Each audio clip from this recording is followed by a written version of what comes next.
Proprement dit ce matin, nous allons d'abord marquer un arrêt, comme nous vous le disions, en ouverture tout à l'heure pour essayer de comprendre cette cabale, entre guillemets, à l'endroit du professeur Mathias Eric Owonangini depuis 2 ou 3 jours. Et surtout, la journée d'hier soir a été infernale jusqu'à ce matin. On ne sait pas pourquoi on doit jeter ce grand intellectuel camerounais comme cela à la vindicte au populaire. Pierre Blériot, que se passe-t-il avec le professeur Mathias Eric Owonangini? Il faut peut-être planter le décor pour voir que les réseaux sociaux et puis la vie des hommes décrivent véritablement la nature de notre âme qui est malsaine.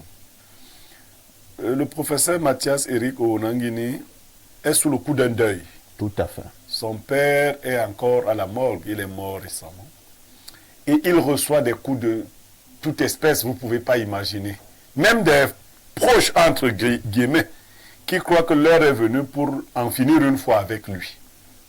Mais que lui reproche-t-on? Les autres appellent ça un délit de patronyme. On reproche au professeur Mathias Eric Owonangini d'être le fils de Joseph Owona. C'est ce qu'on lui reproche. Mais il n'a pas fait un concours pour devenir le fils de Joseph Owona. Mais pour ceux qui ne savent pas, Mathias Eric Owonangini n'a pas que Joseph Owona comme parent ayant eu une grande envergure, tant du point de vue intellectuel qu'administratif. J'aime vous dire qu'à un moment donné, l'État du Cameroun était un peu gêné parce que la mère de Mathias Owonangini avait atteint un niveau de secrétaire général d'administration centrale. Vous voyez? Et on hésitait à la nommer ministre parce que son mari le père de son enfant était ministre. Mathias Eric Owonangini, la mère, est l'une des 2 premières femmes à avoir eu le concours de l'ENAM dans ce pays. Ça, il faut le savoir. Il est donc issu de 2 parents particulièrement brillants. Et Mathias Eric Owonangini est particulièrement brillant comme intellectuel. Ça, c'est d'une part. Dans la vie privée, pour ceux qui le connaissent, c'est un exemple de moralité. Et quand je me vante d'en être un, quand je vous dis qu'un homme est un exemple de moralité, il faut savoir de quoi on parle. Ce n'est pas les petites guéguerres politiciennes ou encore de plateaux de télévision. Pour nous tous qui avons côtoyé Mathias Eric Owonangini, il est admirable de voir la vie rangée de ce monsieur. C'est un sujet moral particulièrement admirable. Donc, ce qui se passe depuis hier, c'est que son feu père était membre du Conseil constitutionnel, tout à fait, est décédé, et on a nommé un qui correspondrait à ce qu'on appelle chez nous le remplacement numérique dans l'équilibre régional. Parce que le professeur Minkwase est originaire de la même aire géographique, du même village même, presque, que Mathias et que le professeur Joseph Owona décédé. Les esprits voient donc, en la nomination du professeur Minkwase, une possible nomination du professeur Mathias Eric Owonangini au poste de recteur de l'université de Soa. Et ils l'ont même déjà nommé sur les réseaux sociaux, dans l'idée d'empêcher une nomination possible. Moi, je dis que oui, bien. Nommer même Mathias Eric Owonangini, recteur de l'université de Soa, n'est que le début de ce qui va arriver dans la vie de ce monsieur. Ni vous, ni les autres ne peuvent l'empêcher. Vous savez, ce n'est pas un enfant qui tombe nos petites guéguerres. Il faut approcher l'homme pour savoir qui c'est. Le patronyme de... Lequel d'entre ceux qui critiquent Mathias Eric Owonangini peut nous sortir un seul poste où il a critiqué son propre père? Je mets quiconque au défi. Tous les Camerounais, qu'un Camerounais nous sorte un poste de toutes les tribus où quelqu'un a critiqué son propre père. Pourquoi vous demandez aux autres ce que vous ne pouvez pas faire? Quand nous savons même que des fois, ce n'est que des cousins qui ont fait des bêtises, vous les avez couverts. Laissez Owonangini tranquille. Vous vouliez qu'il se passe toute sa vie à s'opposer à son père. Nous ne sommes pas tous des Bantous. Il a arrêté cette petite guéguerre parce que c'est un Bantou. Mais cela ne lui enlève... J'ai entendu même, il y a plus d'intellectuels que Owonangini. Moi, je vais vous le dire, à titre de défi. Dans les sciences humaines, au Cameroun, on ne peut pas compter 2 sans compter Owonangini. Et ne pas l'avoir à la tête d'une institution académique, c'est faire de la niaiserie. Donc moi, mon message que j'envoie au président de la République, c'est que si vous avez un projet de nommer au Mathias Eric Owonangini, que les agitations des réseaux, d'ailleurs vous n'êtes pas à ce niveau-là. Nommez-le, que ceux qui veulent se fâcher se fâchent. Merci bien. Pour ça, ici, je peux coller un mot aussi. Oui, Bernardo Basson, Blériot l'a bien expliqué. Hein. Les gens sont dans une forme d'instrumentalisation. Le professeur Joseph Oona, nous disons encore paix à son âme, qui est encore à la mort au moment où nous parlons, est décédé. Il était membre du Conseil constitutionnel. Et hier, par décret présidentiel, on a nommé deux autres membres du Conseil constitutionnel, parmi lesquels donc le professeur Adolphe Mikwa, qui est le recteur de l'université de Yaoundé 2. Beaucoup voient donc que comme le professeur Adolphe Mikwa est le frère, entre guillemets, du professeur Joseph Oona, il a remplacé. Logiquement, c'est Mathias Eric Ouonangini qui remplacera aussi le professeur Minkwa à soi. Et on commence donc à dire au niveau des réseaux sociaux que le professeur Ouonangini a été nommé recteur à soi. Connaissant comment le président Paul Biya fonctionne, le président Paul Biya, s'il avait même en idée de nommer donc le professeur Ouonangini, il risque donc d'annuler cette nomination. En fait, ils pensent qu'ils sont en train de tuer le professeur Mathias Eric Ouonangini. C'est de l'instrumentalisation. On appelle ça dans les sciences sociales de l'ingénierie sociale. Mais ce que je voudrais repréciser, c'est qu'on peut être de bords politiques différents sans être ennemis dans la vraie vie. Tout à fait. Je peux être du RDPC, Patrick Bala et du MRC, mais on n'est pas ennemis. C'est un mauvais exemple. Bon, prenez Tu as dit qu'il est de quel parti? Prenez ça. Il avait dit quel exemple? Merci. Encore que je ne suis pas du RDPC, donc clairement on peut juste retirer. C'était juste des inférences. On a coutume de se plaindre au Cameroun de ce qu'on ne met pas les bonnes personnes à la bonne place. Au Cameroun, ce dont on a besoin, ce ne sont pas des hommes particulièrement intelligents, des hommes particulièrement fortunés. On a besoin des hommes de valeur, des hommes structurés et qui ont un sens raide de l'éthique et de la morale trempés dans leurs convictions. Le professeur Ouonangini en fait partie. Donc l'intelligence et autres, pour lui, sont secondaires dans un pays dans lequel on est en perte de repères et on veut des hommes structurés, cohérents et densément habités en termes d'éthique et de morale. Donc si quelqu'un comme cela apparaît comme une grâce pour le Cameroun et que les gens travaillent pour qu'il ne soit pas nommé, pour moi, c'est une insulte. J'ai reçu également le message hier d'un aîné qui me disait le professeur Mathias a été nommé à Yaoundé. Je lui ai demandé où est le décret. Il me dit moi aussi je le cherche. Je l'ai appris du côté de soi. Et moi également je l'ai dit à 2-3 personnes avec qui je discutais que voilà, apparemment il y a ci, il y a ça. Mais personnellement, je me suis fait personnellement écho de cela avec ceux avec qui je partage une intimité plus comme étant un souhait. Au point où quand celui-là me l'a écrit, je lui ai dit c'est mérité. Vous voyez. Donc pour moi, je suis habité par le désir profond. Vraiment, qu'il me pardonne de le dire à la télé, de le voir possiblement au Cameroun comme chef de l'État. Pour moi, qu'il me pardonne de le dire parce que ça peut le dire. Pour l'instant, il n'a même pas ses ambitions. Là, tu risques l'enterrer. Non, pour l'instant, il n'a pas ses ambitions. Je sais que je ne les ai pas. Ça, c'est ce que moi, je pense profondément. Parce que c'est quelqu'un qui réussit à combiner la grande capacité intellectuelle avec l'éthique et la morale. C'est un homme sobre, humble et rangé. Pourquoi est-ce qu'on veut lui faire un procès par rapport à ça? On va également passer la parole au président Aimé Cyprien Olinga. Aimé Cyprien, je ne sais pas si je peux appeler ça, il y a jurisprudence au Cameroun quelque part. Il y a une dizaine d'années, dans ce que nous appelons souvent là, les faux gouvernements qui paraissent dans les journaux, sur les réseaux sociaux. Tous les gouvernements que l'on nommait sur les réseaux sociaux, on mettait M. Atanganakuna.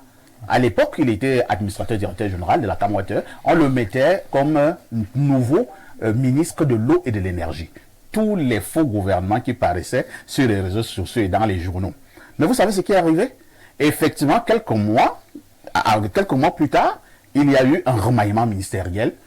M. Atanganakuna a effectivement été nommé ministre de l'eau et de l'énergie. Donc, qu'il ne pense pas que si jamais le président Biya avait ce projet-là pour M. Ouonangini, nos manigances des réseaux sociaux ne peuvent rien faire. Le président Biya doit même le nommer. D'abord, je voudrais dire que moi, je suis un peu peiné de constater qu'au Cameroun, lorsque votre nom commence à sortir dans les réseaux sociaux ou dans les journaux, c'est qu'on est en train de vous éloigner du poste. Dans les pays normaux, c'est même logique, c'est même normal. Dans les pays comme la France, les noms des premiers ministres circulent dans tous les journaux, des semaines, des mois avant. Tout le monde savait que celui qui est Premier ministre en France là, allait être Premier ministre 2 mois avant. Même au Cameroun, nous le savions. Déjà. Parce que son nom était partout. Il n'y a que dans des républiques, chez nous, on a voulu tout mystifier. C'est-à-dire le pouvoir chez nous relève des affaires de Dieu le Père.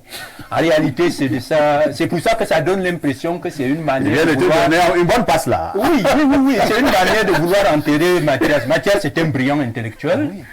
C'est quelqu'un que j'admire.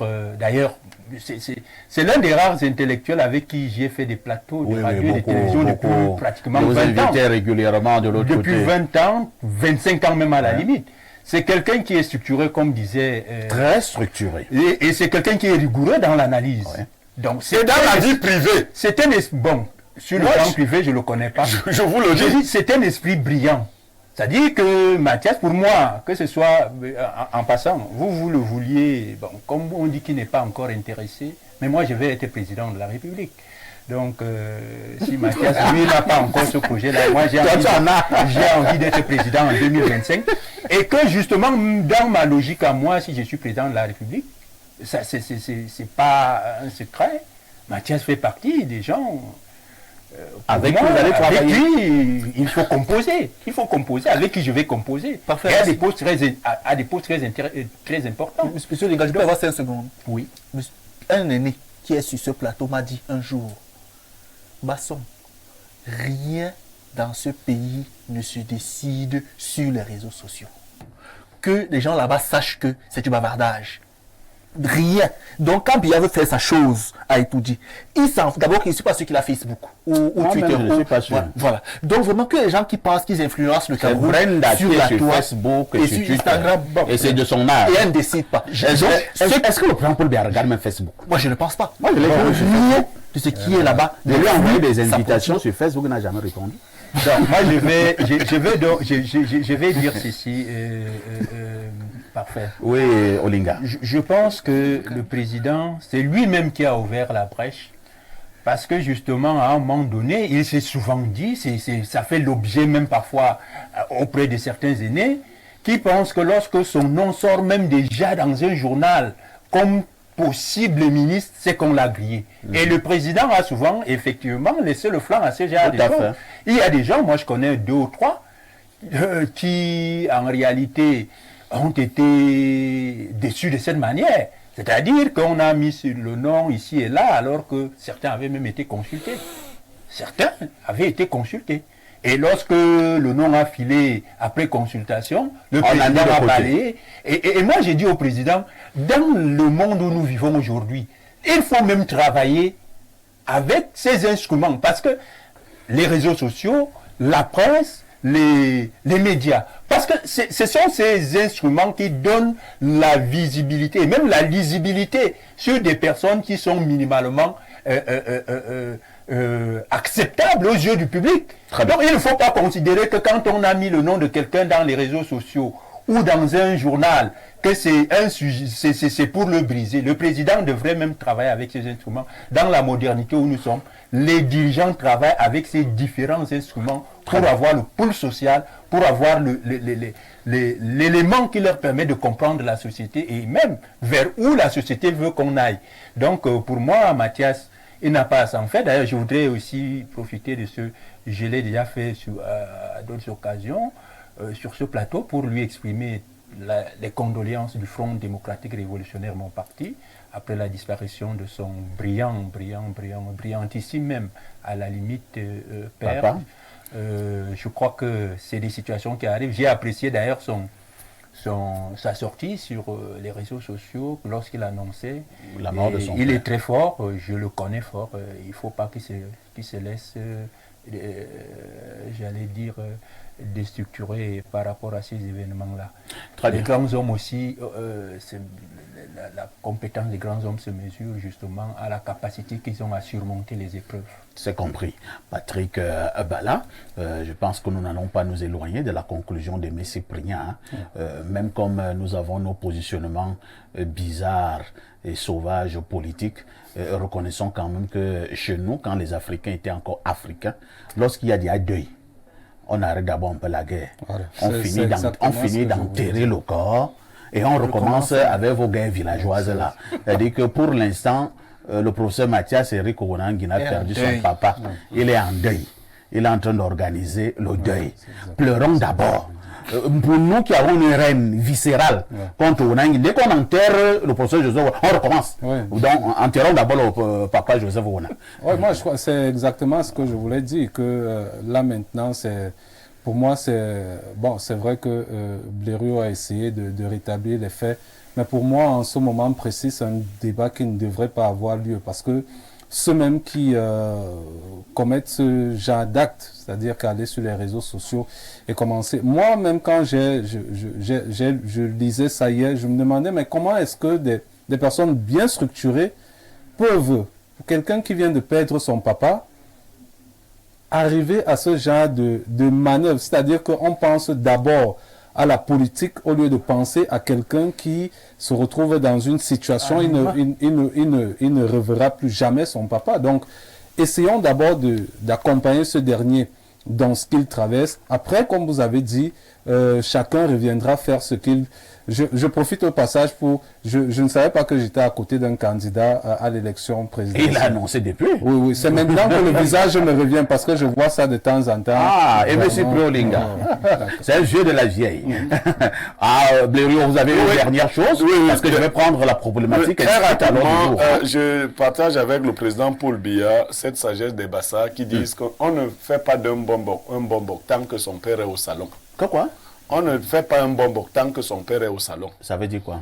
Vous ne verrez pas un bonbon prendre le mbok quand son père est vivant. Ah bon? Donc maintenant, Ounangui ne peut prendre le mbok. Incroyable.